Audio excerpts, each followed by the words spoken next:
El entorno define las identidades individuales y colectivas.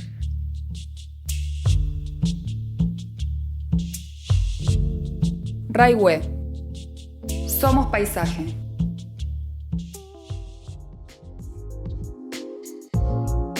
La pasión de Fabián Carabajal por la locución lo ha impulsado a convertirse en un reconocido comunicador, con una voz característica que lo ha hecho destacar en el ámbito de los medios. Su habilidad para transmitir emociones y conectar con su audiencia ha sido clave en su éxito. Y con el tiempo, creo, con el tiempo, viste que uno tiene como una visión más amplia de las cosas y encuentro algunas publicidades y me acuerdo del contexto en que fueron grabadas y digo, qué loco, porque eso, no sé, cómo salió, cómo fue. Y para mí siempre ese trabajo de publicidad fue un juego. Entonces no tenía como... No tuve la dimensión, no tuve idea de la dimensión, no mía, sino del contexto publicitario en ese momento, en la década del 90, 2000. Haber trabajado con Osagulla, haber ganado un León de Plata en comerciales con un León de Plata en el Festival de Cannes, que uno después al tiempo le da la importancia que realmente tuvo o tiene, pero yo en ese momento... No, pandemia para mí fue un quiebre. Una porque tuve COVID. Yo siempre le digo a mi amigo, anduve con la llave del nicho dando vueltas. Y me pasó algo. Bueno, yo grabé muchas cosas para pandemia en ese contexto. No sé, aquí en La Pampa hubo un comercial muy lindo del Banco de La Pampa. Hoy somos más de La Pampa que banco.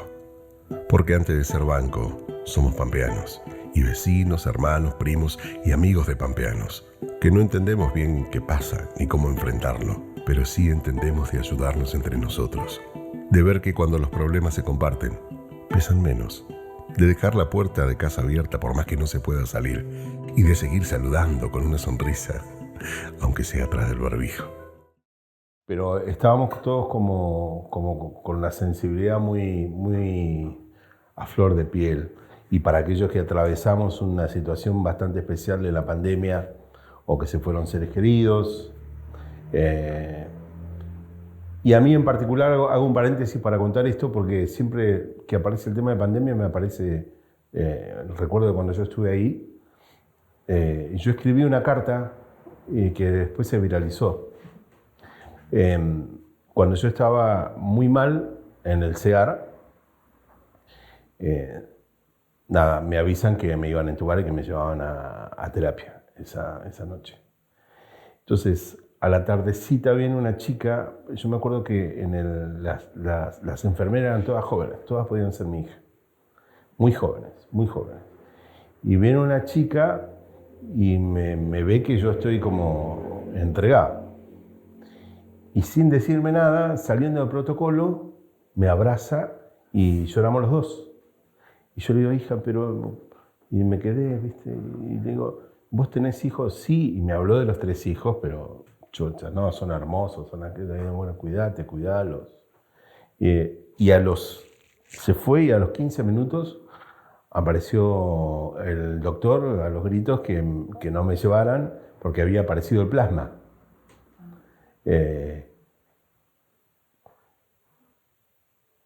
Y después a esa chica no la vi. Entonces cuando salí, le escribí una carta en redes que salí del COVID y quedé infectado de amor. Y después la busqué, la encontré, después se recibió de enfermera, tuvimos fue una historia muy linda.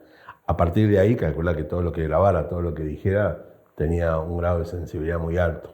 Entonces todo lo que yo pudiera decir o expresar a través de la voz pasaba por esa situación interna y fue un momento bastante especial el de la pandemia. Sí, creo que es una faceta de la comunicación. La voz, yo digo, es una herramienta, es el 30%. Después ¿viste? El tema no es la flecha, es el indio, ¿viste? Acá la herramienta es la voz, pero después todo lo que vos haces con la voz, todo lo que puedas hacer, o todo lo que puedas decir, todo lo que puedas comunicar, todo lo que puedas emocionar o todo lo que no puedas emocionar. Y yo creo que la voz es un elemento más del cuerpo para comunicar. Y en este sentido, a través del tiempo, yo estoy más convencido que la voz es una parte del cuerpo que habla, ¿no? Entonces, nuestra voz es aire que tomamos y cuando sale en formato de sonido. Cuando entra y sale, recorre una parte del cuerpo y ese interior tiene que ver, está conectado con nuestra mente y con nuestras emociones. Entonces, toda nuestra rigidez interna que podamos llegar a tener dentro, por donde va a pasar el aire y luego se va a convertir en la voz, eso creo que va a influir mucho. Sí, mi papá es un grosso. El Negro Carabajal, algunos lo conocen, nuestra generación un poco más grande, no sé, tu papá, tu tío abuelo seguramente lo conoce. Mi papá es un referente de la cultura de la década del 70 aquí, donde hubo en la década del 70 aquí en La Pampa, más específicamente en Santa Rosa, hubo algunas movidas que tenían que ver con una mirada social y política muy distinta y muy difícil de expresar en ese momento, en la década del 70. Y entonces se armaban peñas, hubo peñas muy emblemáticas en la década del 70, en la cual mi padre fue fundador y formó parte, pero él era parte del entretenimiento. Él era recitador y cuentista y tenía el don de poder estar frente a la gente el tiempo que quisiera y hacerla transitar por distintas emociones. Yo he visto a mi papá actuar y ver gente llorar y a los 5 minutos llorar, pero de risa, ¿entendés? Tiene todavía esa habilidad, lo que pasa está bien, está más grande, ¿no? Ya no se dedica. Pero creo que yo tengo un ADN, gracias a Dios, muy fuerte de él, que es natural. En algún momento te hablé fuera del tema de los caballos. El tema de trabajar con una especie que piensa diferente, indudablemente primero tenés que entender cómo piensa el distinto para vos después accionar en función del lenguaje del otro. Y en este caso lo que hace es desarrollar la empatía para entender de dónde viene el mensaje, de dónde está, qué es lo que quieren comunicar. Entonces hay un proceso mío para transmitir o para locutar que lo primero quiero entender de qué va, de dónde viene, quién lo escribió, cómo lo escribió y ver el estado emocional por donde pasó en el momento que se escribió. Y ahí poder ponerme en personaje. Primero hay que hacer como empezar a armar un personaje para darle una comprensión al texto. Y está como ligada siempre y cuando el que entienda de qué va el que la liga. Hay un arte entre el que plasma la voz con la idea del producto. Esto es la dirección. Nosotros venimos de una generación que hacíamos todo, ¿no? Y ahora no, ahora hay cosas específicas, hay locutores específicos para cada tipo de trabajo, entonces los locutores como que vamos buscando nuestro hueco también, ¿entendés? Entonces yo hago específicamente algún tipo de trabajos que me van mejor, me son más cómodos, y entonces la relación de la voz con el producto es mucho más fácil. Pero siempre para mí es imprescindible cuando grabo tener la dirección. Yo trato siempre de grabar cuando grabo con agencias, de estar con un creativo que dirija la escena. Esto es como una escena de una película. Es decir, Robert De Niro no graba solo. Si está el director que te dirige. Así que no va a grabar vos, negro, en La Pampa. Solo. ¿Quién sos? Bueno, la campaña de 7up, la última es más sargenta, ¿no? Que habla me hacía con la mi vieja, revolver la cucharita con sacarle el gas a la 7up para que no tenga más. Ahora a la frescura de 7up de siempre le cambiamos... ¿Cómo que la cambiaron? ¿Y ahora qué le doy a mi nene si anda medio flojito? No se preocupe, que solo le cambiamos... No, porque cuando se desayuna 3 panchos yo le doy este vasito. Mire, señora, lo único que le Si cambiamos... mi nena se la pone en la pera, ¿eh? ¿Qué le voy a dar? ¿Qué le voy a dar? Tranquilas, madres, tranquilas. Solo cambiamos por fuera. Ay, chicos, no saben el disgusto que me dieron. Pero básicamente cuando nosotros trabajamos para Latinoamérica es el neutro. Tenemos que hablar en neutro. O sea, usted sabe que esto tiene que salir en neutro, tenemos que hablar bien. Y hay distintos neutros. Es complicadito el neutro, porque hay distintas regiones, qué sé yo. Y yo ahora, hace 2 años, estoy haciendo un trabajo en neutro para una multiplataforma de Estados Unidos que se llama Mundo Now. Y estoy haciendo unos podcasts, relatando unos podcasts de crímenes reales. Soy Fabián Carabajal y te espero cada miércoles con nuevos episodios, en donde descubriremos cómo la obsesión puede confundirse con amor, cuando en realidad llega a ser una pasión que mata. Que tiene un poco de acting, pero va todo en neutro. Y también tuve que coachearme con el tema de los neutros y nada, es todo un tema. Y después en otros idiomas sí, pero ya estamos ahí a la par con la inteligencia artificial, así que estamos. Blue has layers and a complex character that blooms with each sip. Blue is the color that represents depth. Composed of depth, composed of blue. Johnny Walker, famous for their prestigious Blue Label whiskey.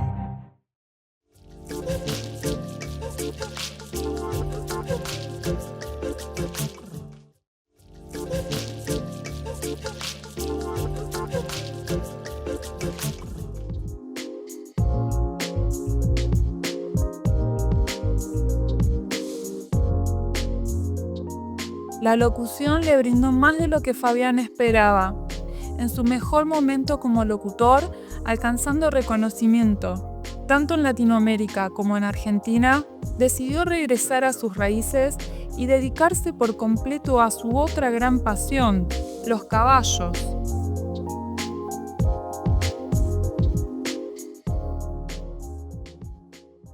Es muy loco, no, pero sí. Uno, mi papá. El Félix, porque a veces cuando tenía que hacer alguna interpretación me acordaba de él. Uno es eso y otra la necesidad. La necesidad, es decir, económica, de estar en Buenos Aires con mi mujer, mi hija chiquita, ir a casting. Y yo tengo 60 años, o sea, tengo una carrera, tengo un camino recorrido y yo todavía sigo concursando. Es decir, yo cada cosa que hago, hay 10, 15 tipos que están haciendo lo mismo para competir y para ganar la cuenta. Entonces, el hecho de tener la necesidad de pagar el alquiler, de no llegar a fin de mes, yo me pedía el pato Donald, te hacía el pato, hacía cualquier cosa, no tenía problema. Y eso fue un gran maestro para mí. Eso y los castings. Para mí el casting me sigue poniendo a prueba y me sigue metiendo como un pinche como para querer hacer más cosas o aprender más o cuidar algunos detalles o investigar más. Tengo un estudio en casa, eso facilitó muchísimo el home office y el tema de internet. Esto, cuando yo me vine en el 2003, 2004, yo empecé a grabar y a mandar. Yo en ese momento, ¿qué hacía? Todavía hacía metro y rock and pop. Y allá era muy dinámico el trabajo, tenías que rebotabas de estudio en estudio. Y cuando empezó con el tema de internet, es que ya podía grabar de acá, se acrecentó la idea de poder volverme. Y bueno, y ahora la tecnología está buenísimo. Es más, hay muchas aplicaciones que yo uso y que se usan con algunos estudios de Buenos Aires o en Estados Unidos. El Source Connect, por ejemplo, es un plugin que va conectado, que se conectan los plugins Yo estoy aquí locutando, me escuchan allá y me graban en Estados Unidos con la calidad de WAV y nada, de primera. No, hoy en día está... Cuando me empiezo a volver para La Pampa, me empiezo a conectar con gente más pampa, ¿sí? Más guitarreada. Vos calculás que yo estaba en un mundo, nada que ver, ¿sí? Estamos hablando del hard rock acá, una guitarreada. Entonces me encantaba, me metí cabalgata y me empezó a gustar el caballo porque lo empecé a disfrutar de otra manera. Después empecé por curioso, a querer a domesticar mis caballos para mí. Veía que la forma que se veía comúnmente no era la que más me gustaba. Después empecé a estudiar etología, después me fui a Chile, me fui a España a estudiar, después me fui a Córdoba. En Córdoba abrí un centro de entrenamiento de doma natural que se llama Doma Integral.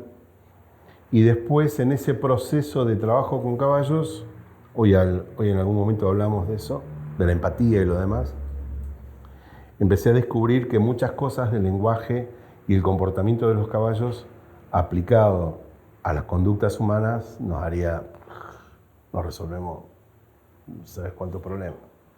Y eso lo empecé a aplicar para mí primero, y después fue como una necesidad de poder transmitirlo y que otra gente lo viviese. Y ahora el año pasado paré, pero calculo que fueron 2015, casi 9 años, 8 o 9 años, que hacíamos todas las semanas.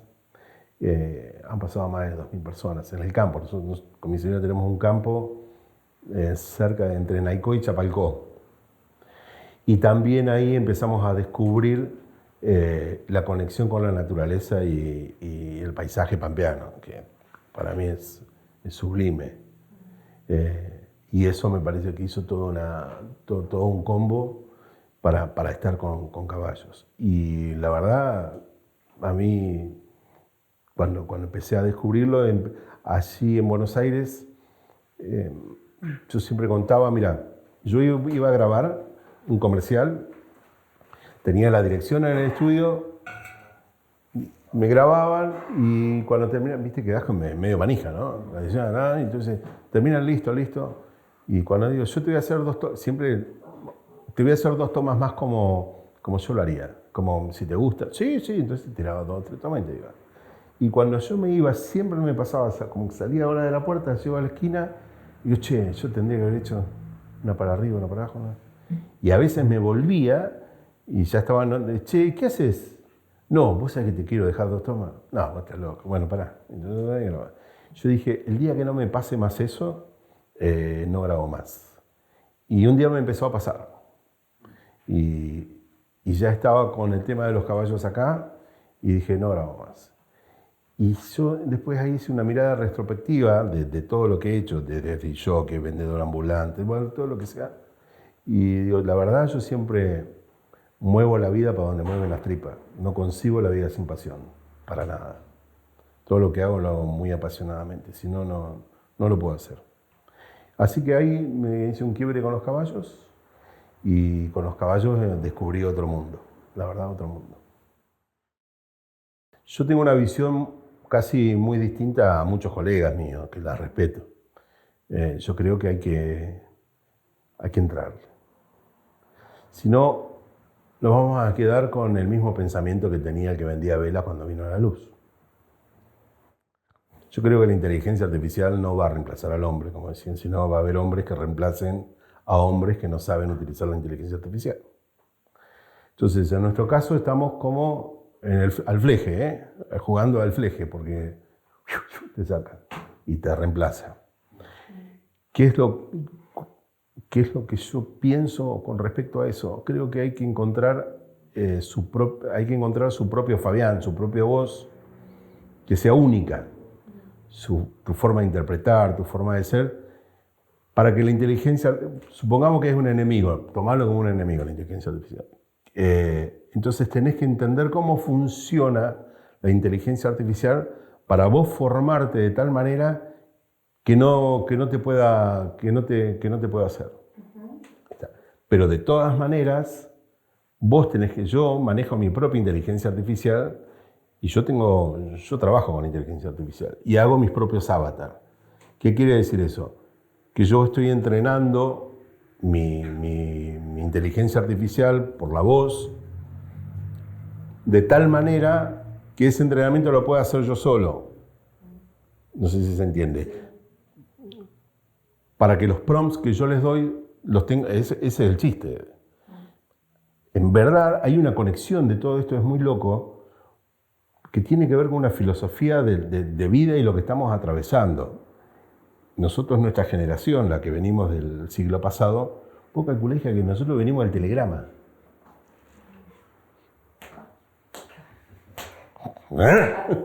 Es bravísimo. Entonces, en nuestra generación no nos pueden hablar de resiliencia. Te damos cátedra. O sea, los 50, 60 te damos cátedra de lo que sea que se tenga que transformar en tu cabeza. Entonces, la inteligencia artificial va a funcionar según lo que vos, cómo preguntes, cómo armes los prompts. En realidad hubo un quiebre tecnológico hace mucho tiempo donde empezamos a descubrir que todo lo que nosotros necesitábamos, hasta incluso la educación, nos estamos dando cuenta ahora, pero ya hace rato, que es obsoleta, porque estamos preparando pibes que salgan de la escuela para salir a luchar en la vida como si vivieran en la década del 80. Entonces, hay como un replanteo de todo. Inclusive, yo creo que esto pasó después de la pandemia. Porque la pandemia fue un freno de mano de golpe. Entonces, cuando vos frenás de golpe, yo hago esta analogía, es como que traías mochilas y se te cayeron cosas que estaban de más. En tu vida, en lo que sea. Y te quedaste y empezaste a encontrar con lo esencial. Vas a ver que hay mucha gente que empezó a tener mirada introspectiva, empezó a hacer cosas para él, para ellos, cambió mucho eso. En esa mirada introspectiva empezó la búsqueda de conocimientos y nos dimos cuenta que el conocimiento está. Todo lo que vos quieras saber, está. Y ahora está más rápido, ¿no? Con las inteligencias artificiales. Entonces el tema no es la información. La información está toda. Entonces a la gente, yo decía, no hay que enseñarle, no hay que darle información para que aprenda. Hay que enseñarle a preguntar. ¿Entendés? El tema pasa ahora, creo que el gran quiebre filosófico de la humanidad es aprender a preguntar. Porque hay tanta información, hay tanto contenido, que vos tenés que saber qué preguntar sobre eso.